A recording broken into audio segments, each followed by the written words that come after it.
I light up the sound of a coal truck back in the hills, hauling coal with a beautiful mountain on Romney, West Virginia. You have In 6 years, we've really dodged a bullet. We've never had any rain like that. We've usually have heat.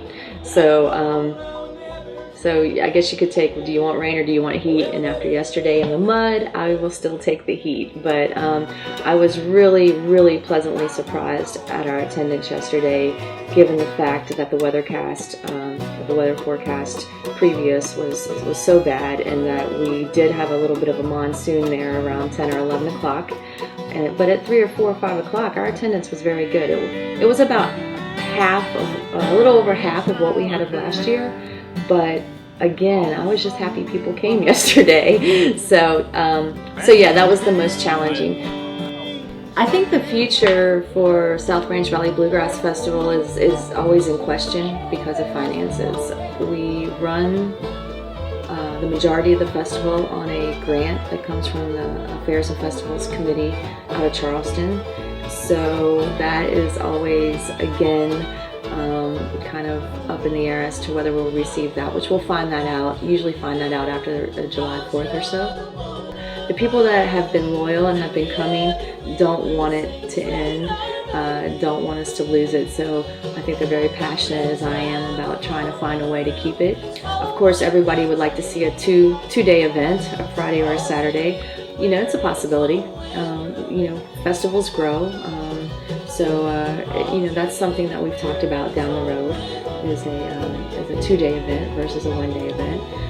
So those are a couple things. I think, you know, the biggest thing is right now what we're doing works. So if it's not broke, let's don't try to fix it. You know. So but financially, that's always the question as to what do we do next year? How do we make it as good or better?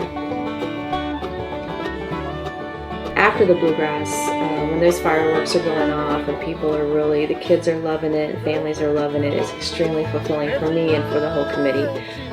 Watching people file out of Wapocoma and everybody just thanking us and telling us what a wonderful time they had, and they hope we do it again.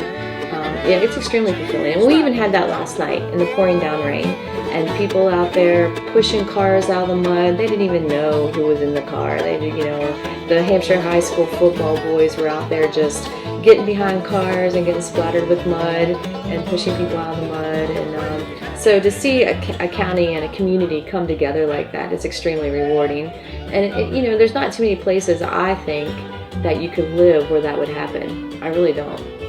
You know, Hampshire County is pretty special in that way that for that one day, people from all over the county come together and just enjoy an event, and they bring family and friends, and we have a lot of tourism and economic boost in the county for that week. Not necessarily yesterday, but I think yesterday would absolutely been, if the weather would have been good, yesterday would have been huge. I look for next year to be bigger and better.